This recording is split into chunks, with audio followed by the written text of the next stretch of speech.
Usa ka truck nga gikargahan og mga baligyang prutas ug utanon ang naanod sa sapa atol sa baha sa Zamboanga City.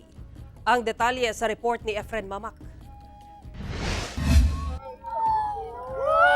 Sa video makita kining usa ka truck nga milabang sa usa ka sapa bisan pa man dunay kusog nga haguro sa tubig baha. Nahitabo kini sa Zone 7 Sitio Papaya, Barangay Pamukutan, Zamboanga City pasado alas 11 Domingo sa buntag. Taod-taod, makita na lang nga natikalbong na lang kini humanaanod na sa tubig baha. Sumala ni Jason Rojas, kinsa usa sa mga sakay ug nagdumala sa maong truck.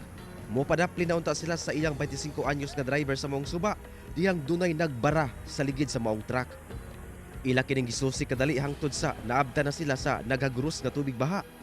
Sir, kaya na Orilla, sir. Siguro na un metro lang, yun na kami na Orilla. Sir, no, kinilang ko sa isang sir na rueda del truck. Amo kami niya, standby kami ala, sir, na el agua, sir, bigla ya baha. Yan cancel agua ya. Gilayon silang nangita og luwas nga lugar diyang naabda na sa tubig baha ang ilang truck hangtod sa mitakilid na kini og naanod.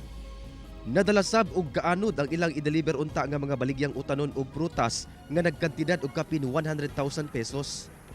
Dili na sa mapuslan matud pa ang maong truck gumikan sa grabing guba.